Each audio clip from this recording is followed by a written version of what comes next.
오늘 본문은 우리에게 하나님께서 예레미야가 아직 시위들에 갇혀 있을 때라고 1절에 이렇게 시작을 합니다. 쉽게 말하면 예레미야 선지자가 지금 갇혀 있습니다. 그는 누구와도 소통하지 못하고 있습니다. 하나님의 선한 일을 했음에도 불구하고 갇혀 있는 그 상황, 그러나 하나님께서 예레미야를 찾아오셔서 그에게 들려주시는 말씀이 있습니다. 여러분, 이것은 무슨 의미일까요? 그렇습니다. 하나님 말씀은 이 성전에서만 말씀하시는 하나님이 아니라 내가 외로울 때 찾아오셔서 말씀하시는 하나님, 내가 갇혀있을 때 말씀을 들려주시는 하나님, 내가 고독하고 내가 불안할 때 주님은 성소에서만 하나님의 말씀이 아니라 여러분의 현상 속에 주님은 이와 같이 말씀의 능력의 말씀, 권능의 말씀을 들려주시기를 원하신다고 하는 것입니다. 어떻게 믿음의 사람들은 갇혀있는 시대의 불안한 시대 속에 앞으로 미래의 그 상황 속에서 하나님의 음성, 무슨 음성을 들어가야 할까요? 그렇습니다. 첫째는 우리가 들어야 할 하나님의 음성이 있습니다. 오늘 본문의 2절에 봤더니 이렇게 우리에게 말씀합니다. 이를 행하시는 여호와, 그것을 만들며 성취시키는 여호와, 그의 이름을 여호와라 하는 이가 이와 같이 말씀하여 이르시되, 일을 시작하신 하나님은 성취하시는 하나님이시다는 것을 우리는 들어야 합니다. 여러분, 이 말은 무슨 말씀입니까? 알파의 하나님은 오메가의 하나님이시다는 그 말입니다. 하나님은 처음의 하나님뿐만 아니라 그리고 나중에 하나님이 되신다는 하나님 말씀인 것입니다. 창세기 1장 1절에도 태초에 하나님이 천지를 창조하셨다고 했습니다. 하나님은 우리를 여기에 두셨습니다. 하나님은 우리를 이와 같이 이곳에 주님께서는 정하여 세우셨습니다. 그 하나님은 어떤 하나님이라고요? 알파의 하나님뿐만 아니라 오메가의 하나님이십니다. 세우신 하나님이 성취하시는 하나님이십니다. 이루시는 하나님이십니다.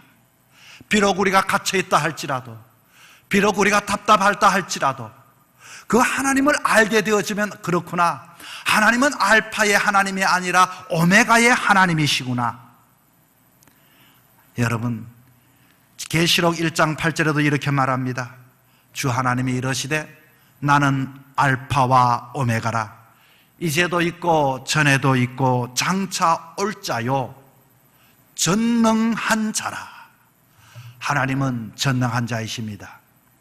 갇혀 있어도 하나님은 전능하신 분입니다. 우리는 불안해하지만 하나님은 전능하신 하나님이십니다. 전능하신 하나님이라는 것은 무슨 의미일까요? 사무엘상 2장 6절에서 7절에 이렇게 말합니다. 여호와는 죽이기도 하시고 살리기도 하시고, 여호와는 엄부에 내리기도 하시고 올리기도 하시고, 여호와는 가난하게도 하시고 부하게도 하시고, 여호와는 낮추시기도 하시고 여호와는 이와 같이 높이시기도 하시는 전능하신 하나님이시다. 우리는 지금 낮아져 있습니다. 우리는 움츠리고 있습니다. 우리는 불안해 있습니다.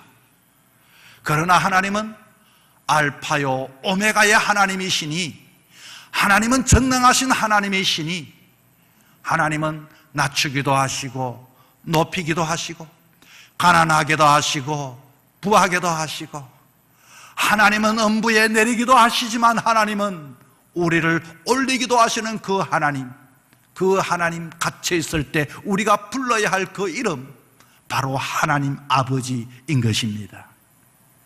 사랑하는 여러분, 여러분은 갇혀 있습니까? 여러분은 불안해합니까? 그러나 하나님을 다시금 구할 수 있기를 바랍니다. 그의 이름을 한번 부르시기를 바랍니다. 두려워하지 마십시오. 우리에게는 하나님 아버지가 계십니다. 그 아버지는 어떤 분이라고요? 알파와 오메가가 되신 하나님 아버지, 전능하신 하나님 아버지. 갇혀 있을 때 여러분 그 이름을 부를 수 있는 저와 여러분 되기를 주의 이름으로 축원합니다. 두 번째, 에레미야가 갇혀 있을 때 들었던 소리는, 하나님은 에레미야에게 말씀합니다. 하나님은 너는 나와 함께 놀자, 나와 함께 교제하기를 요청하시는 하나님의 모습을 보여주고 있습니다. 예레미야 33장 3절 말씀에 뭐라고 이야기하고 있습니까? 너는 내게 부르짖어라. 내가 너에게 응답하겠고 너가 알지 못하는 크고 비밀한 일을 너에게 보이리라. 예레미야가 조국 유다가 바벨론의 느부갓네살 왕에게 망하게 되었습니다. 모든 것들이 에워싸임을 당하고 풍전등화와도 같은 그 나라 그 민족을 바라보면서 너무너무 속이 상했습니다. 그리고 그는 어둡고 캄캄한 감옥에 갇혀 있습니다. 그는 전능하신 하나님께 기도하면 하나님께서 예레미야에게 말합니다. 너는 그렇게 고하라. 나를 찾아와서 부르짖으라고 해라. 나를 도와달라고 해라. 여러분, 우리가 갇혀 있을 때 어떻게 해야 합니까? 꼭꼭 숨으면 내가 보이지 않습니까? 내가 도망가면 안녕한 것입니까? 우리는 하나님 아버지께 부르짖어야 하는 것입니다. 하나님은 약속합니다. 부르짖어라. 나는 너에게 응답해 주겠다. 그리고 크고 너가 알지 못하는 크고 비밀한 것을 너에게 보여주겠다라고 이와 같이 주님은 우리에게 약속하고 계시는 것입니다. 부르짖는 기도가 어떤 기도일까요? 그렇습니다. 정말로 혼신을 다하여 온몸을 다하여 한번 그 하나님 앞에 매달려 보라는 것입니다. 거기에 집중해 보라는 것입니다. 내가 이렇게 하면 안전하리라, 저렇게 하면 괜찮으라고 하지만 정말로 하나님을 한번 붙잡아 보십시오. 매달려 보십시오. 정말로 그분을 향하여 부르짖어 보십시오. 그분은 응답해 주신다고 약속해 주셨습니다. 크고 비밀한 것, 여러분, 크고 비밀한 것을 우리에게 보인다고 하셨는데 크고 비밀한 것은 어떤 것일까요? 아직도 너가 경험하지 못한 것, 다른 사람도 모르고 너도 생각했던 그 이상의 그것을 나는 너에게 보여주리라고 이와 같이 주님은 약속하시는 것입니다. 여러분, 요셉 이야기 잘 알고 있죠? 요셉은 꿈을 꾸었습니다. 형들에게 꿈 이야기를 했습니다. 그럴 때 형들이 이 요셉이 미워졌습니다.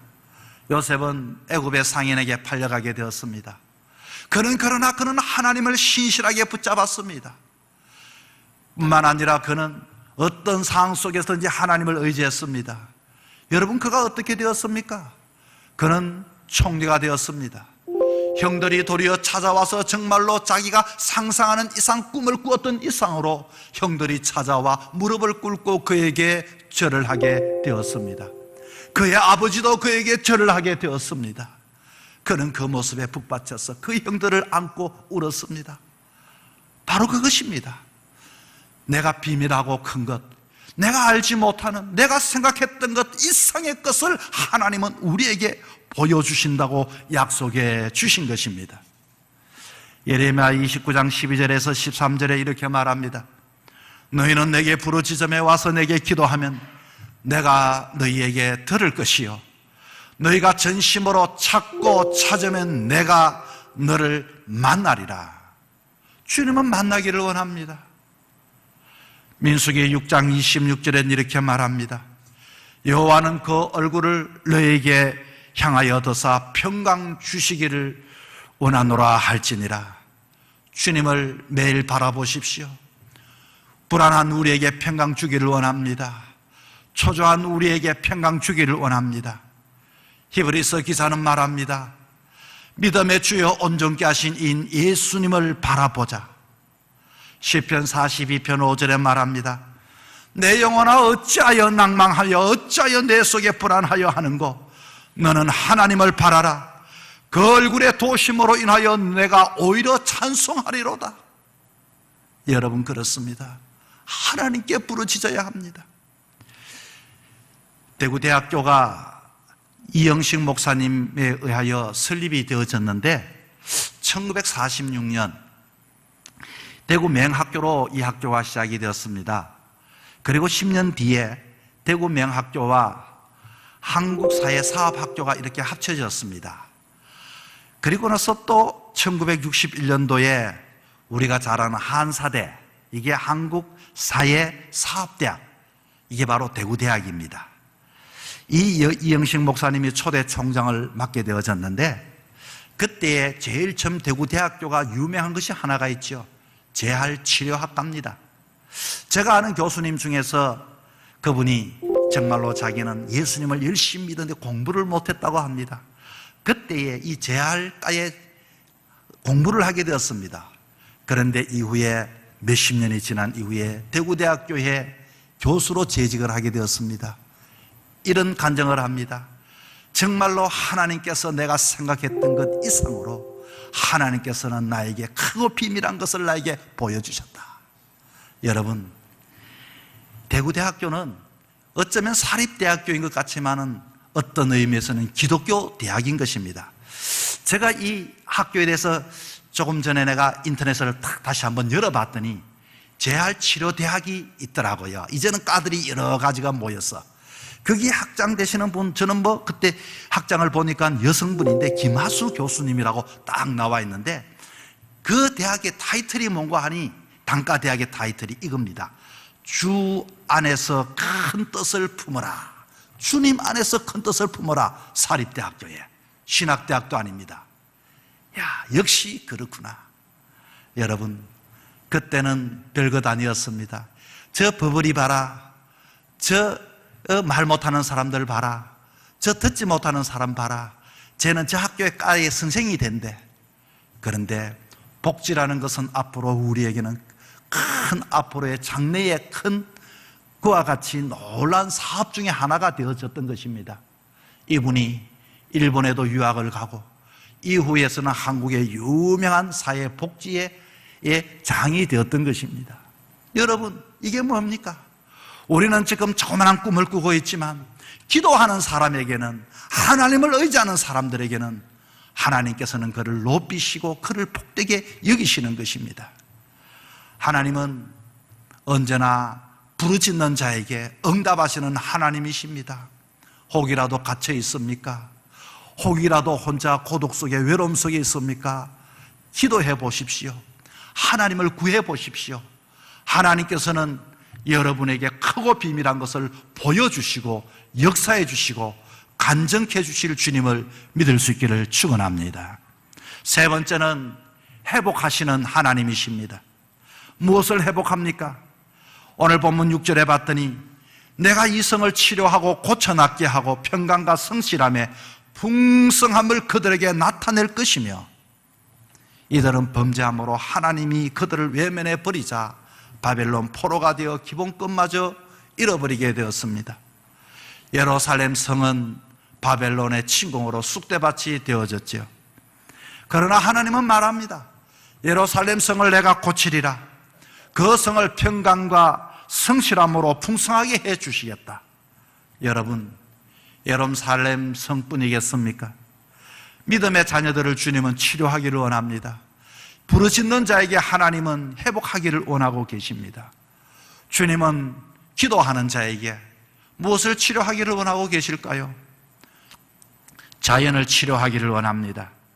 출애굽기 15장 25절에 봤더니 이스라엘 백성들이 광야를 지나면서 목이 말라 마라에 이르러 샘을 발견하게 되어졌는데 그만 물을 마시려고 봤더니 샘은 샘인데 마실 수가 없는 물이었습니다. 그래서 그들은 그 물을 마시고서 너무나도 써서 뱉어버리고 원망했습니다. 모세가 옆에 있는 나무를 그곳에 넣었더니 그 물이 단물로 변화되게 되었습니다. 여러분, 이게 무슨 말입니까? 자연을 해파하게 되면 자연은 쓴물을 내게 되어져 있습니다. 지금 우리 주변을 보십시오. 얼마나 많은 산들이 해파되어졌습니까? 얼마나 많은 것들이 자연이 공해가 이와 같이 가득합니까?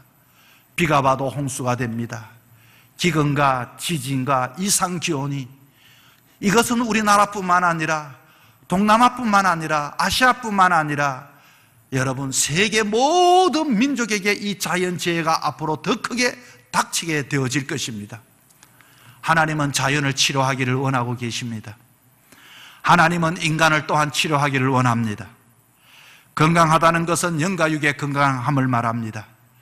성경에 보니 우리 주님께서 병든 자를 치료하는 기사가 너무 많이 나옵니다. 오늘날 많은 사람들은 건강하지 못한 상황 속에서 살아가고 있습니다.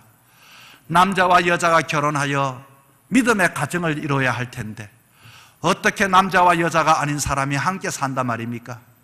그리고서 성소수자들을 존중한다는 것을 가지고 법을 만들고 사람을 차별하고 사람을 이와 같이 벌을 주기로 작정을 했다니, 여러분, 이런 사람의 생각이 건강하지 못하니 이것이 병든 것이 아니고 무엇이겠습니까?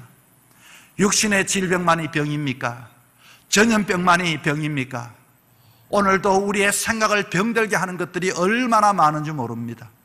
여러분, 병이 들면은 어떤 현상이 나타나는 줄 압니까? 입맛이 없어집니다. 맛을 구별할 수가 없습니다. 내가 좋은 것을 먹는 것인지 나쁜 것을 먹는 것인지. 오늘 이 시대의 선과 악을 여러분 구별할 수 있겠습니까? 목사님들도 마찬가지입니다. 정말 어떤 분은 이게 옳다 그러고 저게 옳다 그러고 어떤 것이 옳은 것인지 분별하기 너무 어려운 시대에 우리는 살아가고 있습니다. 어쩌면 누군가는 병이 들었겠지요. 여러분, 목회자가, 병든 목회자가 고침을 받아야 합니다. 병든 교회들이 고침을 받아야 합니다. 병든 성도들이 고침을 받아야 합니다. 생각들이 고침을 받고 가치관들이 고침을 받고 저들의 삶의 목적이 고침을 받아야 할 텐데, 육신의 질고뿐만 아니라 정신적으로 영적으로 병든 자가 얼마나 많은지 모릅니다. 주님은 치료하기를 원합니다. 주님은 회복하기를 원합니다.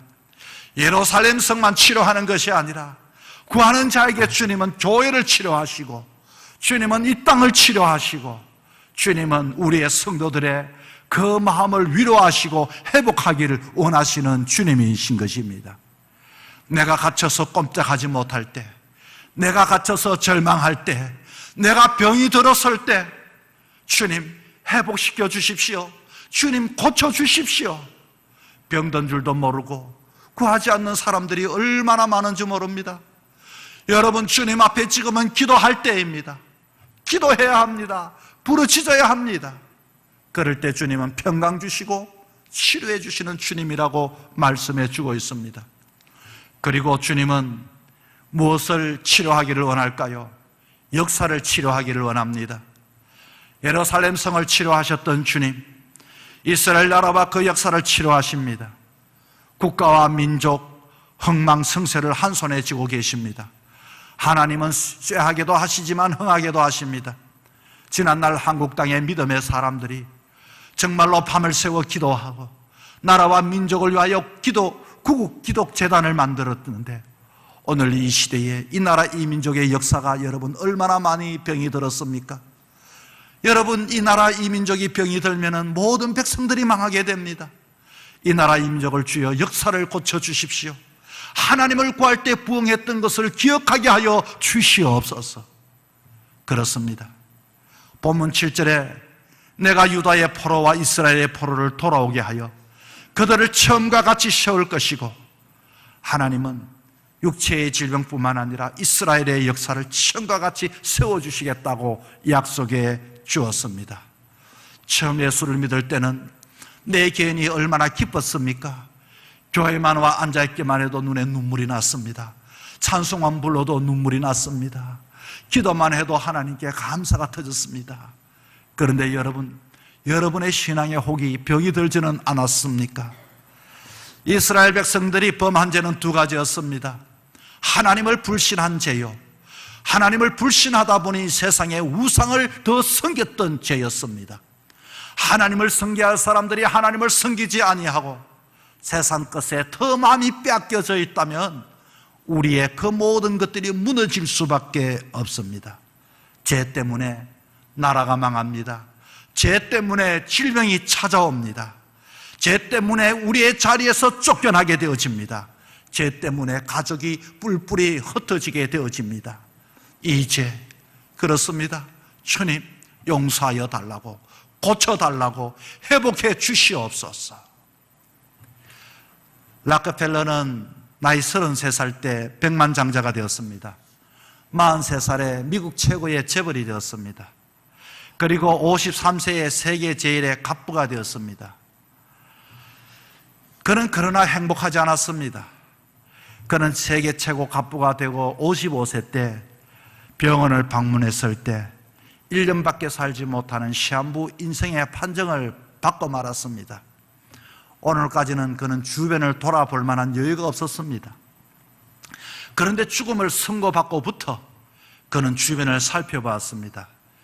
병원 문을 나서는데 로비에 걸린 액자가 이렇게 적혀 있는 것을 봤습니다. 주는 자가 받는 자보다 복이 있다. 주는 자가 받는 자보다 복이 있다. 전율이 흘렀습니다. 오늘까지 모을 줄만 알았고, 오늘까지 움켜쥐고, 오늘까지 그것을 위해서 애를 썼는데 자기의 생명이 끝이 난다고 하니 그는 지그시 눈을 감고 그 구절을 한 번 더 보면서 눈에 눈물이 흘렀습니다. 그런데 어디선가 소란한 소리가 들려옵니다. 병원비 문제로 환자와 환자의 가족과 병원 측이 다투는 소리입니다. 환자의 어머니는 눈물을 흘리며 병원 관계자에게 호소합니다. 옆에 초라한 안색이 있는 소녀가 한쪽에 앉아 저기 눈물을 흘립니다. 환자의 병원비 문제로 그렇게 실랑이를 벌였던 것입니다. 비서를 시켜서 대납하게 했습니다. 그리고서 이후 이를 본 락펠러는 나중에 다시 병원에 찾아갔을 때 그 소녀가 수술을 받고 회복해 있는 장면을 볼 수 있었습니다. 그럴 때 그 순간 그는 자기 자신이 가장 행복한 때였다고 회고록의 자서전에 적고 있습니다. 이후 락펠러의 삶은 완전히 바뀌어지게 되었습니다. 정말 뜻밖에도 그렇게 암투병에 시달렸던 그는 건강이 점점 회복되어 98세까지 살았다고 합니다. 그리고서 그는 말합니다. 나는 미처 몰랐다. 행복한 인생이 어떤 것인지. 내 인생에 지난 날 55년은 쫓기듯이 살았지만 43년은 정말 행복한 시간이었다. 여러분, 하나님을 의지하고 하나님 말씀을 붙잡고 사는 사람들에게는 하나님께서는 병든 자를 회복해 하시는 하나님이신 것입니다. 사랑하는 성도 여러분, 오늘 본문 9절까지 읽었습니다. 9절에 우리에게 이렇게 말합니다. 이 성읍이 세계 열방 앞에서 내게 기쁜 이름이 될 것이고 찬송과 영광이 될 것이요, 그들은 나의 이 백성에게 베푼 모든 복을 들을 것이며 이 성에 베푼 모든 복, 이 성에 베푼 모든 복, 모든 평강, 이것으로 인하여 두려워하며 떨리라. 우리가 진정 두려워할 대상, 우리가 떨어야 할 대상, 복을 주시고 평강을 주시는 그 하나님, 전지전능하신 하나님 앞에 우리는 날마다 두려워하며 떨며 겸손하게 하나님을 섬기며 사는 사람들이 되어야 하는 것입니다. 사랑하는 성도 여러분, 혹이라도 갇혀있지 않습니까? 혹이라도 여러분 어둠 속에서, 고독 속에서, 두려움 속에서, 불안 속에서 있지 않습니까? 어떻게 하면 된다고요? 그 이름을 부르십시오. 그 이름은 전지전능하신 하나님이십니다. 그는 알파와 오메가가 되신 하나님이십니다. 그의 이름을 부르기만 한다면 주님께서는 응답해 주시겠고 크고 비밀한 것을 너에게 보여주시겠다고 약속하신 하나님이십니다. 하나님은 근본적으로 우리를 만날 때 복을 주시고 평강을 주시기를 원하시는 주님이십니다. 사랑하는 성도 여러분, 위기 속에 있다든지 힘든 상황 속에 있을 때마다 그렇습니다. 그 하나님, 그 이름을 부르십시오. 아버지 하나님, 하나님 아버지, 나를 도와 주시옵소서. 치료하여 주십시오. 고쳐주십시오. 불안한 이 마음 평강으로 주님께서 품어 주시옵소서. 그런 은혜가 저와 여러분에게 임하기를 주의 이름으로 축원합니다.